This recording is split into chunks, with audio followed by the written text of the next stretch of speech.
Reinvent yourself. Welcome to the Disrupt Everything podcast series with Isra García. The opportunity to live in a permanent state of reinvention and change as change happens.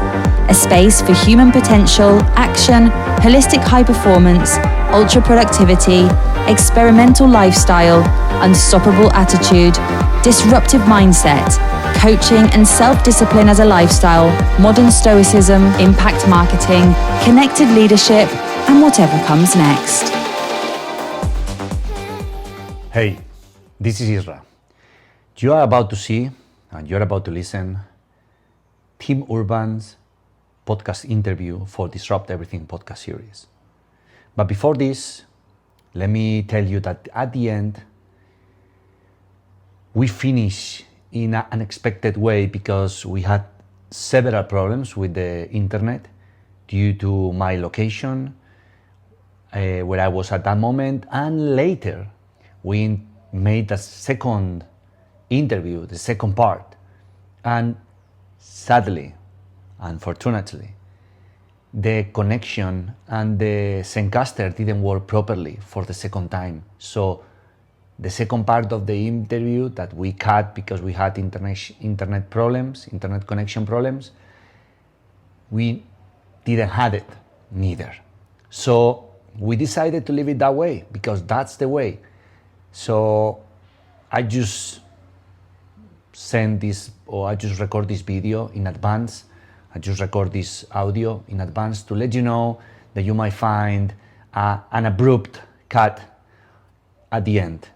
While Tim is asking a question about productivity. Please bear with us. That's the way it is. That's the beauty of this podcast, which is raw, vulnerable, organic, and it happens the way life happens.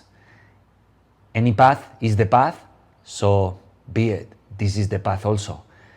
I hope you enjoyed the rest of the interview, which is very productive, very valuable, and also thought-provoking. Thanks to Tim, thanks to their team, and thanks to you. Here it goes, the interview with Tim Urban for Disrupt Everything podcast series. This is Isra García. Anyway is the way. You're listening to the Disrupt Everything podcast series with Isra García. Hi, my name is Tim Urban, and today we're going to talk about what's our problem, procrastination, productivity, and having a good life in general.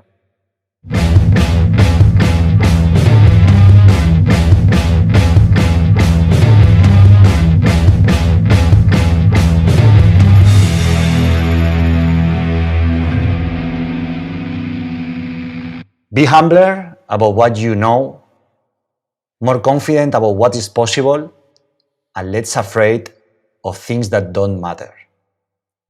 This is a quote I found doing the research for our next guest, next disruptor. And today we have in Disrupt Everything podcast series, Tim Urban. Tim, welcome to Disrupt Everything podcast series. Thank you for having me. It's a pleasure. It's been a roller coaster since the first time I saw you TED Talk a few years ago already. And first I found your blog, thanks to the worldwide marketing director of Red Bull, Jaime Cacharron, who recommended me your blog. So then I connected and I felt like, love at first sight. I said, wow, this is a guy who has there's two guys that has a blog that has gone through all the expectations and all the legends that they say that the blogs don't survive. So thank you for being in Disrupt Everything podcast series. And as I said, Disrupt Everything podcast series is a podcast about worldwide disruptors, about dissecting, deconstructing keys, strategies, techniques, hacks. And today we have Tim Urban. Tim Urban is a blogger, author, and speaker. His blog, Wait by Why, receives hundreds of thousands of visitors every month. Tim has become one of the internet's most popular writers, with illustrations and occasionally epic prose on everything from procrastination to artificial intelligence. Urban's blog, But Why, has garnered millions of unique page views, thousands of patrons, and famous fans like Elon Musk. Tim delivered a TED Talk titled Tim Urban, Inside the Mind of a Master Procrastination. And this talk became one of the most viewed TED Talks of 2016. And today, July 2023, this talk has gathered 67 million views. Depending on where the great filter occurs, we're left with three possible realities. We're rare, we're first, or we're fact. But with Why, Tim demonstrates that complex and long-form writing can stand out in an online wilderness choked with listicles and clickbait. As Fast Company said, But Why has captured the level of reader engagement that even the new media giants will be envious. Thanks to his blog, Tim also got speaking opportunities at Massachusetts Institute of Technology, Stevens Institute of Technology, and several organizations like Google, Y Combinator, and over time, this blog became famous, one of the most famous blogs on the internet, and has an online store which sells merchandise, and the blog is also available in Mandarin. In 2015, Tim published But Why Year 1. And in 2022, Tim published a book titled The Story of Us. And now in 2023, Tim has released his last book, What's Our Problem? A self-help book for societies, a book that deeps dive into what the hell is going on in our strange, unprecedented modern times. Unlike technological growth, wisdom seems to oscillate up and down, leading societies to repeat age-old mistakes. That's Tim Urban in What's Our Problem?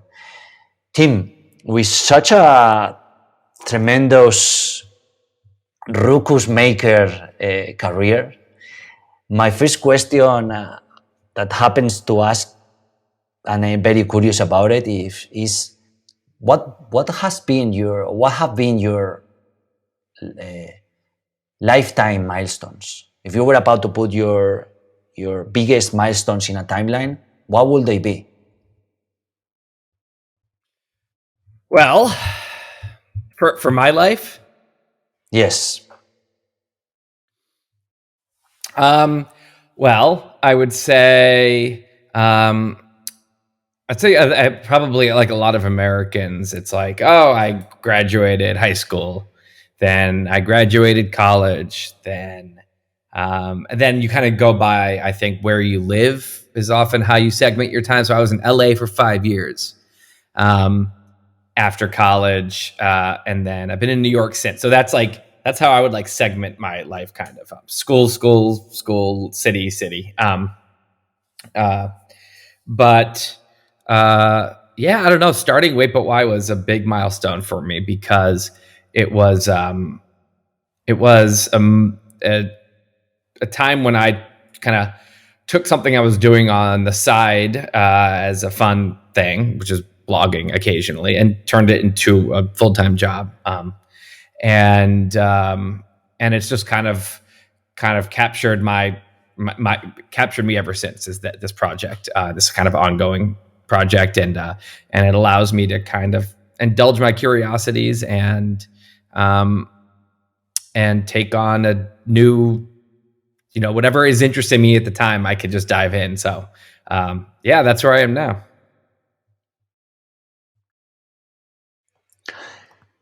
So what's our problem, Tim, and what's your recipe, if any, to solve it?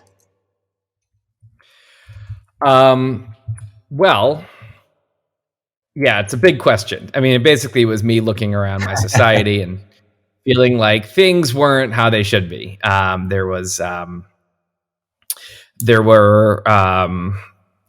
seemed like we were kind of reverting back to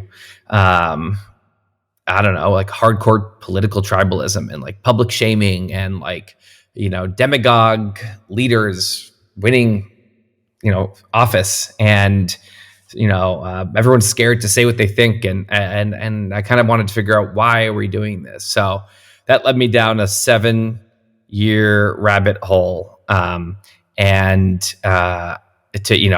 to answer that question, you got to look at history and American history, but also just kind of how political history in general, and zoom out on the bigger picture, which is that we're in like in America, we're living in like an experiment, kind of a that's been going on for a couple hundred years, which is kind of the Enlightenment put to practice. And a liberal democracy was basically, if the Enlightenment could build a country, that was the U.S. And so that's the kind of like the bigger context. An even bigger context than that is, why did we need a liberal democracy, and why do we need the Enlightenment in the first place? And it's because of how we're wired. How we're a bunch of primates wired for a certain kind of survival a long time ago, and so we build something like a liberal democracy to kind of manage the species that we are, and so we can live together in a good, fair, productive way, as opposed to kind of the natural way, which is whoever is scariest and most powerful, runs the show, whether it's a warlord or a dictator or the mafia or whatever it is. And this is a better way. This was a more a well thought out, more practical and fairer and better way to do it. So that's kind of the big context. And then when I looked at what's going on, it looks like some of those primitive instincts that we were trying to curb with something like a liberal democracy in the first place, some of those primitive instincts are kind of really flaring up right now on a mass scale and taking over. So it's like, maybe there's something about this structure we've built, this liberal democracy structure, that is faltering, that's failing. And so then I started looking at what is that structure? How is it made? And why would it ever falter? And that's kind of that's the rabbit hole I ended up going down. What was the most exciting, and I would say surprising thing you discovered while writing the book about our biggest problem? Well, I think the insight that I had as I started to work on it is that the language that we're using, that we tend to use to talk about something like this, to talk about our society, is very constrained. It's like we talk about it like it's a horizontal axis, like a left, right, center. That's the political axis. It's left versus right, and then there's the far left and the far right, and or you're in the center. And I realized I don't think that's a very useful way to talk about this. I mean, it's something that's an important axis, but it needs more. So I kind of made a vertical axis to go next to it, to say, okay, it's not just what you think should happen with the country or what your policy positions are. It's how you think, how you got there. Are you just following the checklist of opinions of your tribe, or are you actually informed? Are you actually an independent thinker about this stuff? If you have a strong opinion, is that because you know a lot, or is it because you're kind of full of shit and you're doing what a lot of people do? It's just that you have these strong opinions that you couldn't really debate about and successfully. And are you thinking truly about like making a better country, or are you thinking about winning against the other bad guy tribe? Are you just are you dehumanizing the people that are in the opposite tribe from you? Are you just, so it's, this vertical axis gets at all of that. It's kind of is a how you think and why you think the way you do axis. At the bottom, you're kind of thinking with your primitive mind, that mind that was, pre-programmed software for ancient survival, which leads us to do confirmation bias and tribalism, and to identify with our ideas and to hate changing our mind and all of that. And can take over politics if everyone's thinking that way.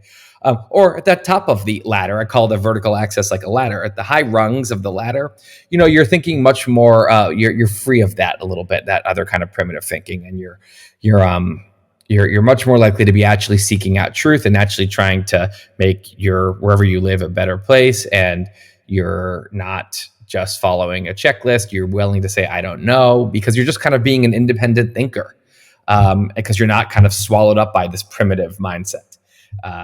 So that to me, once I came up with that framework for thinking, I realized it seemed very useful to me. Everything I was thinking at, looking at American political history, or looking at the elections that were going on, or looking at the way people are debating these, the issues today, or the big movements that were happening, and marches and protests that were happening in the U.S.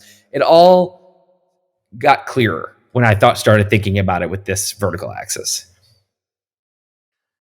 Is this this primitive mindset it resonated with me, like it's more close like what Steven Pressfield called the resistance, right? The limbic brain, the flight or fight.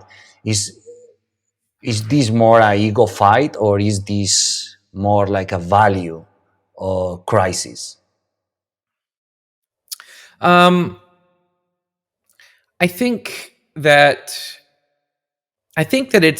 it really is. It's the different part of your mind is taking over when you're thinking that way, and it's not. I don't think it's necessarily values. I think that when you're thinking that way, all your values melt away, because what it really comes down to is you care most about your own identity and your ego, and how you appear to be right or wrong, and your tribe, and whether they're the good guys and they want to beat the other tribe, and there are no values there.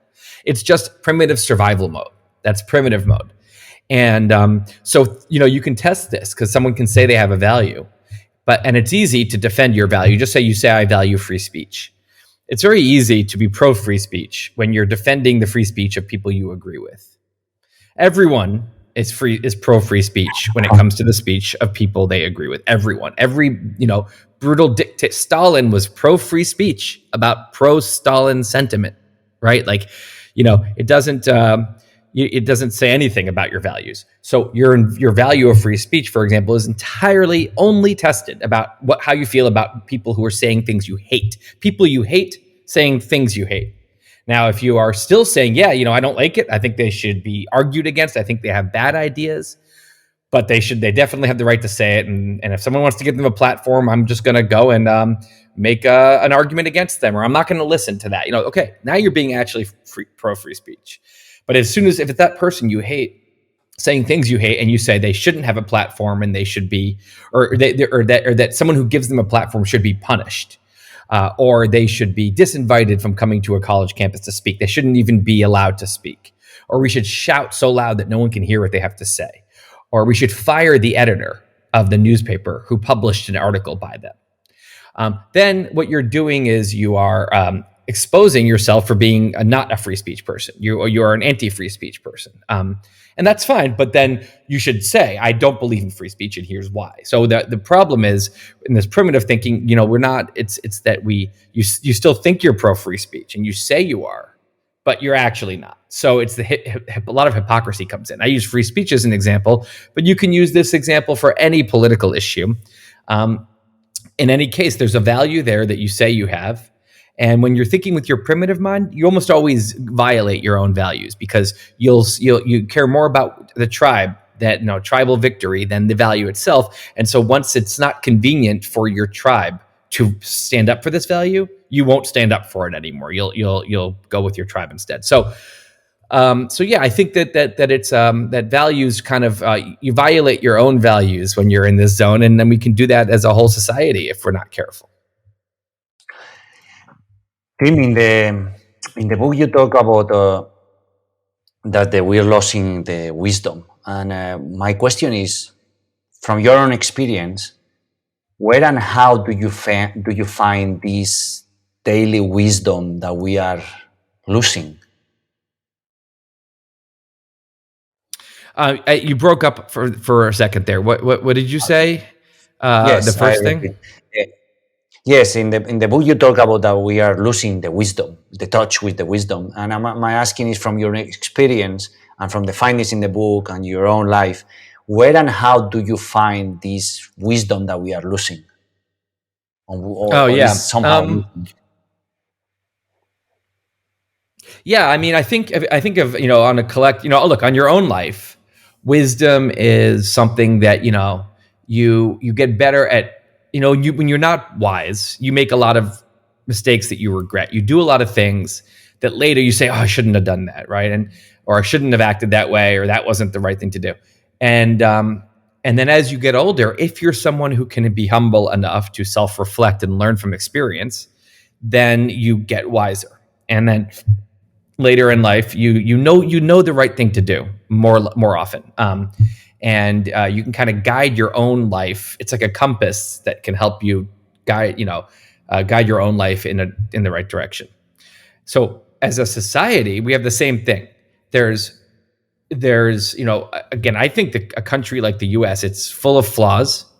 Um, and it's never been perfect and it never will be. But I think it's a good project. I think that the initial idea, the Constitution, is good. I think that the fact that you can amend it and change it is good. And then I think the fact that there has been a lot of injustice in the U.S. and things haven't always been fair, but those groups have the ability to start a mind-changing movement and using free speech and free assembly and things like that, and actually change things. So many groups have made their situation better in a place like the US. So I think it's a good project. I'm very much for it. And I think a lot of people who are benefiting from the US, also either think it's a good project or they're benefiting a lot from it, and they like it a lot without realizing that, they think they don't like it, but it would be a lot worse if they didn't have a liberal democracy to live in. And to me, how do we get this kind of country? We got it because a bunch of people figured out that this was the fairest and best way to live so far that we've discovered. And they built upon a lot of ancient philosophy, and they knew what, tyranny was and how bad that could be. And it's lasted so long because people share those values. They pass them down, they uphold them, in the way they have their norms that they follow. There's a lot of, unwritten norms that you have to follow to have a liberal democracy work. Again, to use free speech as an example, you need the law, which is the First Amendment in the US, which says that the government can't censor you for what you say. But that only goes halfway there. You also need norms, cultural norms. You need the culture to be able to stand up for that and to say, no, we are a pro-free speech culture. It's okay to say something here. Even if you're wrong, we'll tell you you're wrong. The people will tell you you're wrong, but we're not going to punish people for saying things we don't like. We're going to argue against the things. We're not going to, try to. So, and if you don't have that, and suddenly it becomes very scary to say something, and if you say the wrong thing, you're going to be fired. Then you might as well not have the First Amendment or free speech, because you're not getting it. So a country like this is good because people really cared about the values of a liberal democracy. And what I think is not wise is people who have lived here their whole lives, and their parents have, and it's almost been too good for too long, and they stop believing. They get cocky and they think, this is just how things are, and this country sucks and whatever. And I think they start to not value free speech. They start to not care about actual equality of opportunity and things that make the U.S. a good place. And those values deteriorate. And this is how so many civilizations in history, great civilizations that, achieve so much, then they start to fall apart. And it's every single one, they start to fall apart. And it's usually because people forgot the values that built it in the first place. Things were too good for too long, and they got cocky, and things loosened up, and then the things fell apart. And so I don't think that's necessarily happening right now. We're not fully falling apart, but I see little traces of it. We seem to not be, or you look at with Donald Trump with the election and all these people that are fine for this guy to undermine the confidence in the electoral process. That's one of the linchpins that makes the U.S. strong. It's like people are forgetting how important that is, and that without that, you're just like any country that doesn't have all the nice kind of liberal norms and laws that you're used to. Tim, What's the biggest learning you've taken with you while writing this book? Well, I think that one thing that I have continually found is that most people individually are totally good and want unity and want things to be good. Some people are in a tribal craze, but even they, if you talk to them, they're not a bad person. They're just caught up in this kind of mindset. And so I think most people are not super politically tribal. They don't want a lot of division. They do, want to uphold the basic liberal values that made the country good in the first place. And of the people that aren't like that, it's a smaller number, and even they are not bad people. So it's not that I think we have so many evil people, and this is the problem. It's that that the balance of power, maybe it's because of social media or the way the media landscape has changed, but so many of those people who don't want division and don't want hardcore polarization, they've gotten scared to speak up, and they've gone very quiet. And that's allowed more people to get kind of sucked into the tribal thing, because they're only hearing that one point of view. They're not hearing the person that says, actually, this issue is a lot more complicated than that, and whatever. They're not hearing that. They're just hearing this simple story. So that gives me hope, because I'm like, I don't think we have to. It's not that we have to suppress the bad people, or it's that we need to just kind of snap out of this kind of cycle we're in, and that I actually think that if people start speaking up, and I think this could, look, we had the Red Scare in the 50s in the U.S. When it became anyone who you wanted to get someone fired, you accused them of being a communist, and just the accusation alone, was going to ruin their career. It's like the witch burnings of the 1600s. Just the accusation alone, you're guilty because accused, and there's so much fear that no one wants to defend the accused person, because if you defend them now, you're going to seem like a witch or a communist. Or today, maybe you're going to seem like a racist if you defend the person who's been accused of racism. And so, but what happened is, we didn't go on forever like that. The Red Scare stopped. And by 10 years later, if someone said someone's a communist, it didn't have nearly as much power. You couldn't get them fired just by saying that. So societies can kind of lose their grip on sanity for a few years, and everyone, and again, it's most people are quite sane. Everyone gets really quiet and scared. And it's kind of like it's this, what's called it's a scare. It's like this moment when the society can have this kind of moral panic. And then we come out of it. Then one by one, people start speaking out. It becomes less fashionable to publicly shame people or to try to get someone fired for what they believe. And then it swings, and suddenly it's not cool to do it anymore. Now no one's doing it. Now it has no power anymore. So I think we could get there today. I think it wouldn't surprise me if 5 or 10 years from now, we look back and this was just a really bad period and it ended, and now things are better.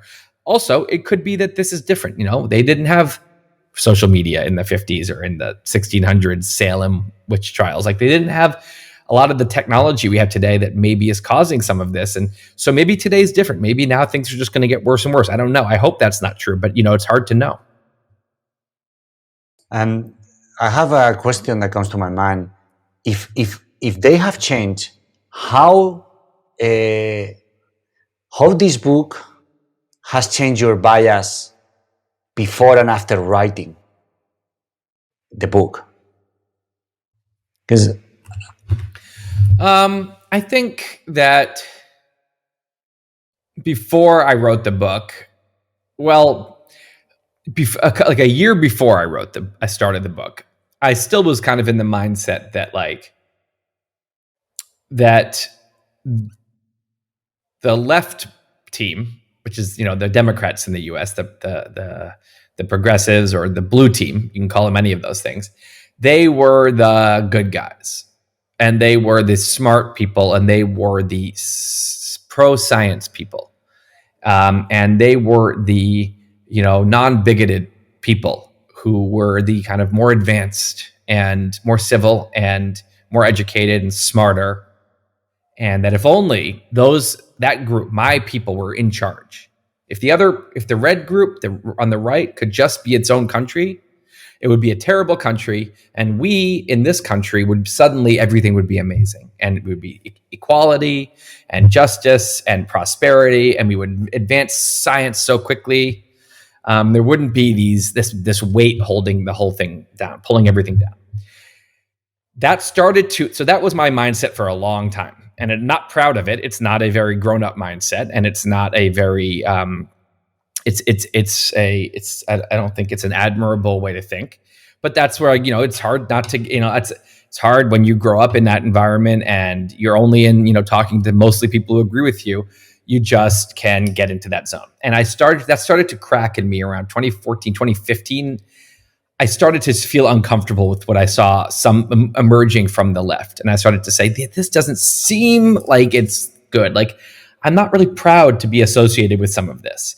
And maybe I'm almost getting sympathy for some of the people that I think are the bad guys because of how they're being treated. And like, maybe I've been blind about other things. If these are the same people who are saying all the, maybe I shouldn't listen so much to everything that is said on the left and assume that it's all true. Maybe, and so I wanted to write about that. I wanted to write about both my discomfort with my old mindset of left is good and right is bad. And also with the fact that it was scary to write about, the fact that maybe other people are thinking of this and they're not saying it because I feel the pressure not to say anything. Because I feel like I'm going to get attacked by my own people, by the left. I'm going to be in so much trouble with them if I say anything to challenge. I said, that's not supposed to be, isn't the left the group that's open-minded and pro-science and pro-debate? No. But why am I so scared of? I think they're going to try to ruin me if I say something that they disagree with, and they're going to say you're one of them. And I said, okay, I need to write about this. So I dug in, and it's not that I came around and said, the right has all the answers and they're the good guys. No, it's that I said these tribes are not the answer, and that if you identify with a political party or a political ideology or a political color, you're giving away your independent mind. You're handing it to that tribe, and you're saying, I now think what you think, and what you say is good and bad, I now agree with. And if you change your values and you go to the opposite of what I used to think we stood for, well, I guess I'm now believing in the opposite. And you're just giving away your independent mind. You're giving away your values, your integrity. And so that's what it realizes, that I think that a lot of people I know were really into that idea that the left is the good party. And when this, kind of the woke movement kind of really rose up and started not just promoting their ideology, but punishing everyone who challenges what they have to say, and kind of imposing their ideals on other industries where it didn't really make sense. And they were doing it in a very illiberal way, kind of like the Red Scare. They were it was the opposite of how progressivism is supposed to be. And I didn't think their ideology was productive. I thought it hurt the people of color or the women that they were trying to help. I think it made things worse. So I was like, everything about this seems not good to me. It doesn't fit with what I think is supposed to be progressive. It doesn't seem like it's productive. It doesn't fit with my values. And so if I'm still stuck but the left is the good guys, and I'm not thinking harder than that, I'm going to now sign on with a movement that is everything I think is bad. I think it's very, very negative. And so you have to separate and say, I'm not a Democrat or whatever it is, a Tory in Britain or whatever. I'm just a human who's looking around for the truth. And sometimes I'll align with a party pretty strongly, and sometimes I won't. But if that party changes, I'm not going to just go with them without thinking about it. So that to me was a major thing. It's made me much more independent in that I want people to think of the Democrats and the Republicans as like McDonald's and Coke. Are you going to be wearing a McDonald's t-shirt and be like, yeah, and then McDonald's says this McDonald's has this new thing that says I'm loving it, and you're going around everyone saying I'm loving it, and everyone who doesn't like and you're saying Burger King sucks. Yeah, no, that's a big, lame, soulless corporation. Why would you ever give your identity to McDonald's or to no one cool would do that. And I want people to think that it's just as uncool to say, I'm a Democrat. Go to the blue team. And the Democrats come up with a slogan and you wear that slogan. It's not what an independent thinker should do. It's lame, and you're being treated like an idiot by these parties, and so don't let them do that to you. Tim, you were mentioning about writing, and I'm gonna change gears. And what have you learned from writing? If I recall well, Tuesday and Wednesday, 2 posts a week for more than 10 years, for sure, even more, I think. What have you learned from that? So so I started at the beginning, and I said one post every Monday and Thursday, so 2 posts a week. And then I realized that I didn't feel like I had enough time to really dig in, and my best posts were the ones that I took a full week on. So I changed it to post every Tuesday, and then I started writing really long posts, like almost like short books. So that didn't work, and now I'm writing books. So the things have been getting longer and longer, and I've learned that, you talked about Stephen Pressfield, and I really like him. I think he's very inspirational. Is that you have to realize that if you're a solo creator, whether you're an entrepreneur or you're a writer or musician, or you're someone who is trying to get in shape and exercise, whatever it is, you have a solo mission. There's no boss. There's no team that you're accountable to. It's just you have to do something that's important. Just because you're a grown-up doesn't mean you have the skills necessary to achieve those things. We grow up, and you get used to, the teacher is making me do this thing, my parent is making me do it, so we do it. But we go out in the world, sometimes then it's the boss is making me do it. Okay, fine. But for a lot of us, for a lot of our projects, there's no boss, there's no deadline, and there's no external pressure to do it. It has to come from within, and we don't really grow up building that muscle. That's something that we have to learn how to have. Some of us are naturally good at it, and I'm one of the many people who's not naturally good at it. And so I'm always doing kind of like a game against myself, where I'm trying to come up with systems and mindsets and psychology that I know will help me achieve things. Me saying I'm going to do a new post every Tuesday is actually good, because that becomes a boss, that becomes a deadline. And if I'm going to take that away, I should announce when I'm going to publish the other thing, because otherwise it can just go on and on. It's not that that's a good decision. It's that every morning you wake up and you think, I'm going to work today, but then there's not so much pressure, so you work slowly, or you kind of dick around for half the day before you start anything. And it's a very miserable existence. It's not a happy. That's not a Amen. Happy time. It's not like the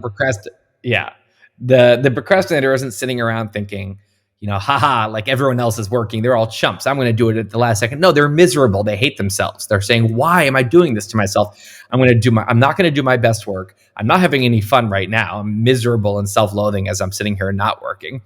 And I'm going to regret this later. It's going to hurt my career. It's going to hurt my health, whatever it is, my relationship. Why am I not doing the things I know I should do? So I think it's for every person, it's different. You got to think about what is really going on in your psychology, what actually motivates you to really do stuff in a way that works. I work on a lot of different strategies for myself, and I hope other people do the same.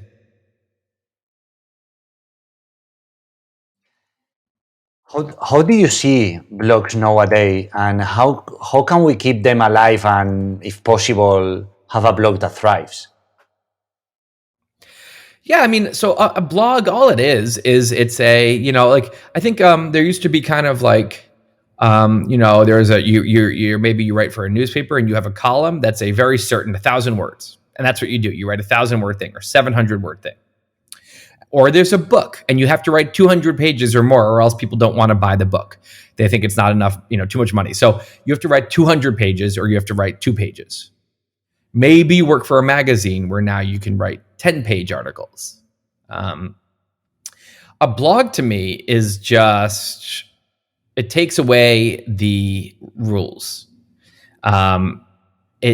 You can write something that is 200 words, and maybe that's what you do. You write these little, 1-minute reads. Great. If that's a little nugget that works well for you and you readers like it, no rules, so great. You also can write. I started by writing what would be long articles 2 or 3,000 words, which is maybe, I don't know, in a book, 10 pages. Those are long, but they're not that long. It's a 10-minute read. Then I started writing, but I had a certain, one idea I have, I'm thinking this one should be longer. I have more to say. So I'd write a 20-page article or a 50-page article or even a 100-page article. Now, at some point, if it's longer than that, you don't want to have everyone, reading on their computer or their phone forever. So you want to make a book maybe. But the point is the blog opens up all of the, it just makes it a smooth spectrum as opposed to these slots that you have to be in one of the slots. And then same with your tone. Like you can say whatever you want in whatever tone works for you. There's no, newspaper article, journalist tone, professional tone you're supposed to have, or an academic book. You can just talk the way you want to talk it. So, and if you want to put images in, pictures, you can do that. If you want to have some things that are really short, some things that are long, and you switch it up, switch the topic. So to me, a blog is it's just a blank slate writing platform. You can do all the things that other writers do, but you can also do anything else you want. It's just a very open creative space. And I love it. And I think it's a great format. And I think that more people should, if they think they have something to say, maybe they like to do a podcast, or maybe they want to make YouTube videos or TikToks. And that's great. Those are all different formats to get info. But for some people, sitting down and actually writing your thoughts out is going to be the best thing. And some people there's a lot of people out there, they want to read. That's the way they want to get their information. They don't want to watch a video or listen to something. They want to read. There's other people that don't like to read. But I think that if someone is inclined to write and they feel like they have fun writing and they have stuff they want to say, more people should just try to experiment, I think, with putting it on paper and seeing what happens. And you don't have to worry at first. Like I wrote 300 blog posts on a much smaller blog before I started Wait But Why and tried to go big with it. Like, you can always just start a blog and write for your friends, write for whoever, you don't even tell your friends, write for whatever internet strangers come across from Googling something and they find you. Just start getting practice. Basically make it a journal and put it online. And if someone reads it, great. And maybe it'll catch on and you have some readers. Maybe you'll just have 5 readers. Cool. 5 people reading your journal. Like interesting. What do they have to think? And so there's no pressure. You start and write. And if you start to like it and you get better at it as you write and more, it seems to be catching on. Okay, maybe I'm going to go be more serious. I'm going to get a social media strategy. I'm going to start actually promoting my stuff. I'm going to do some SEO. I'm going to I'm going to try to push it out there. Okay, great. But you don't have to do that at the beginning either. You can just passion project, write some stuff, treat it like a journal that is public. I have a blog in Spanish that I started in 2010, and I wrote one post a day from 2012 to 2021. And I always say that it took me 3 years that my mom know that I had a blog. So it keeps be passionate about it, right? Yeah. And the other thing to remember is that writing is productive, even if no one's seeing it. Writing your thoughts out makes you a more articulate thinker and speaker. It makes you a clearer thinker. It structures the ideas in your head, and it forces you to really to almost instead of just having a pile of thoughts, it forces you to build a little tower, a little structure with those thoughts and put them in a certain order. And when you've written that, now when you're in a conversation and someone asks you something, you come out so clearly. You come out with, you're so convincing and you seem so smart because you just have you know how to introduce the topic, and then what you have to say and the words you want to say it in, and then if someone asks something, you know exactly what to say to it. So it's a great intellectual exercise, and sometimes for some people it's a creative exercise.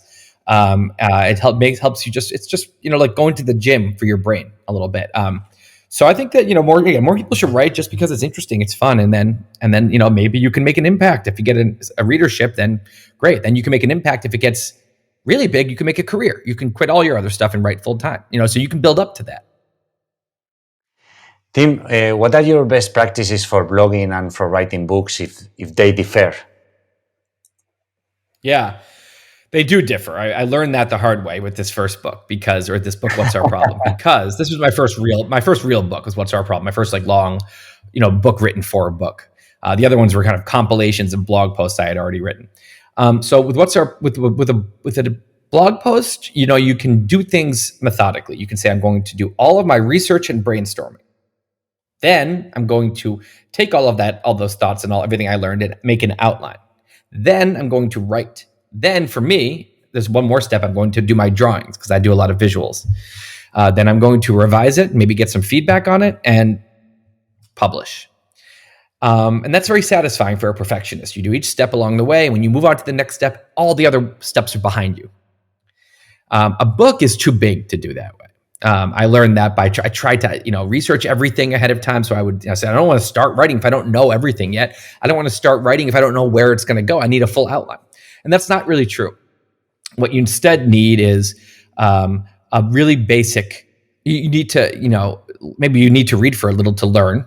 So if you don't know anything, you need to learn some stuff, but then come up with a basic outline, really short, and then start writing and research as you go. So you're going to write something that day, or you're about to start a new chapter. Okay, read for a few days for that chapter, and then each day read in the morning and then write. And then when you're writing something, you need to read more. Go read more. Ask questions as you go and write. And then when you get to to each chapter, maybe you do a more detailed outline of that chapter when you get to the chapter. And this to me is a way that it's not this giant big burden. By the time you write 2/3 of your book, you don't remember what you researched a long time ago. And also the outline changes as you write. You start to figure out what the book is as you write it. So don't be a perfectionist. It's like start, just come up with a decent outline and just start writing, and know that this is your shitty first draft, and that's okay. You're going to go and revise it later. But once you've written the whole thing, you'll have such a better sense of what needs to change and what needs to be rewritten. You can get feedback from people. So it's kind of a dance, a little research, a little outlining, a little writing, a little research, outlining, writing, as opposed to all the research, then all the outlining, and all the writing. That's, for me, my experience. Tim, what would you update in the TED Talk you gave about productivity, creativity, and procrastination? That talk was a few years ago. And if you were about to do the talk today, what would you update on that? So I would, I just have a lot more, I can talk a lot more now about potential ways to fix procrastination. I just talked about the problem then. And because I just didn't feel like I had any handle on how to fix it. So I didn't want to pretend to. I just wanted to say, here's what goes on in my head. Here's the problem. And we should do something about this. People should work on this. I have more specific things I would say today, because now it's almost, I don't know what it is, 7 years later, and I've been working on it a lot. I think I've learned that you have to have a yin yang kind of situation, that you should not just focus on having work time, that you work on whatever you're going to do and you're serious about it, but also that you have playtime, that you actually have fun, and that you actually make sure to shut off and go and enjoy yourself. And I think that recharges you and helps you have work time the next day. And I think that if you're always in this gray area where you feel like I should be working, but I'm not, you're not actually having fun, and you're not working, it really becomes harder and harder to work. So little things like that, that I've a lot of strategies that I've kind of thought about a lot. So I might add some of those in.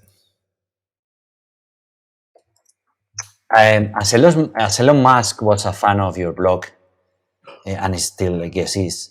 In 2015, if I recall well, he invited you to visit SpaceX and Tesla, and you spent 6 months with him and wrote the Elon Musk post series. My question is, two questions.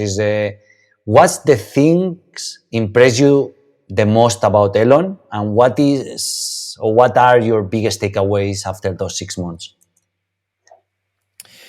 Yeah, I think what I thought impressed me was, I was like, oh, this guy is so brave and so fearless, and is such a visionary. He sees the future, and he somehow knows, and he's so brave, he puts his money down. And then I think when I actually spent time with him and asked a lot of questions, and we had a lot of long conversations about what he's doing and why, I think I started to see that all of the things I was impressed by are really the result of the way he thinks, the way that he reasons from first principles, which is a physics term. When you reason from first principles, you don't you disregard conventional wisdom and even your own assumptions, and you look at the raw data, the facts, the first principles, the axioms that you know for sure, the really simple things that are for sure, and you just use those as puzzle pieces, and you come up with a conclusion. So, people said that you couldn't land a rocket. You launch the rocket and it has to fall into the ocean. You have to make a new rocket for the next launch, and that's how every launch was, which is why space was so expensive. If an airplane, you couldn't land an airplane, think about how much it would be $1 million for each ticket, because you would need to make a new airplane for every flight. So it was really important to try to land a rocket, but people said you couldn't do it. And most of us say, look, if it was possible, obviously NASA or the Soviet Union would have done this a long time ago. If it was possible, you wouldn't have a lot of smart people saying this is not possible. And most of us stop there. We think, I'm not smarter than NASA. Obviously, if they're not doing it, it must be for a good reason. And this isn't just about, this is, if this business idea I have is such a good idea, it would already be done, right? Or if someone's smarter than me, my mentor says this is a bad thing, it must be right, it must not be. So we just trust others, we trust conventional wisdom, we look at how the world is, and we think it must be like that for a good reason. I can't go and change anything about it.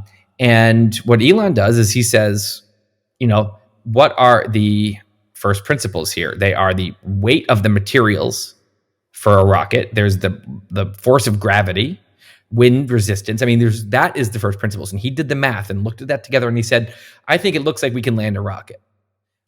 Doesn't matter if they didn't do it. I guess they all got it wrong, because my reasoning says that this is possible. The first principles reasoning says this is possible. Conventional wisdom says it's not possible. And what makes Elon special is that he doesn't get psyched out. He says, well, I guess I'm right. I guess conventional wisdom is wrong, and let's give it a try. And so he goes and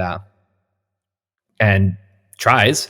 And, it was 13 years later, they land rockets, and now they land a rocket every single time. And now they've completely revolutionized the space industry.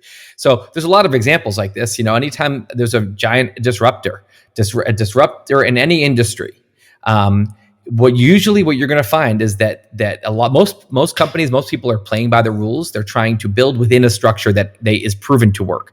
And what disruptors do is they say, well, what are we missing here? What's possible today that didn't used to be? Or, I have this idea that doesn't seem like anyone's doing it. Maybe, it's something that needs to be done. And they actually just trust themselves, and they go with it, and they build something, and they fail a lot. You fail a lot when you're reasoning from first principles, because you're out trying new things. But when you succeed, you change everything. You change the whole industry. And this is, I think very important for creatives. I think, music, you can try to write songs that sound like the pop songs today, and you might get popular, but there's a lot of people doing that, and there's a lot of competition, and you're not going to do anything new. Or you can experiment and try to make a new sound. When you make a new sound and it catches on, you change the whole music industry, and people copy you now. So with creative stuff, with entrepreneurship, with science and things like engineering, like what Elon does, I think in all cases like this, reasoning from first principles is it's a hard to do, and it can be scary, but it will get you so much farther than just copying. But our nature is to copy, and we feel scared to reason from first principles. So you have to learn to override that and realize that what we're scared of is nothing that's going to really hurt us here. And as failure is not a big deal. What were you expecting, Seb? What were you expecting finding there, and then what was the reality, and what were those main takeaways that you take with you? From the Elon series? Yes. I thought, I didn't realize that, I didn't know what SpaceX was doing. I didn't know how cool it was at the time. And I didn't understand, why that electric cars had such an interesting story behind them. So, to me, it was just, I learned a lot about those industries, and it was really interesting trying to figure out why someone like Elon is successful. So, I learned a lot. I learned about reasoning from first principles, like I was just talking about. I try to do that a lot more in my life.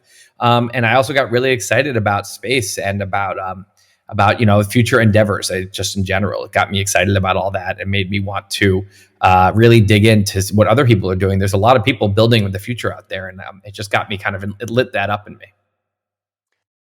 What are your best productivity hacks that work for you nowadays? Well, I try to make a manageable goal. So this is something that, as a perfectionist, I would always look at the best day that I had in the last month writing. And let's say I wrote 3,000 words. So I'm going to try to write 3,000 words a day. I'm going to do that every day. I'm going to really move. And that's a terrible idea because you're going to setting yourself up for failure. So instead, what I say is, what's a day I can do on like a 4 out of 10 day? What's like a C minus? And that's like 800 words. It's like 2 Microsoft Word pages. It's like I have 1 good hour. Thank you for listening to the Disrupt Everything podcast series with Isra García. You can listen to the podcast on any podcast platform or on isragarcia.s/podcast, where you'll find interviews with Seth Godin, Robin Sharma, Wim Hof, Kevin Kelly, Stephen Kotler, Joseph Ahram, Great Modern Stoics, Zen Masters, Shaolin Masters, Hollywood actors, New World sages, and many other disruptors, plus solo episodes with Isra. And the journey continues.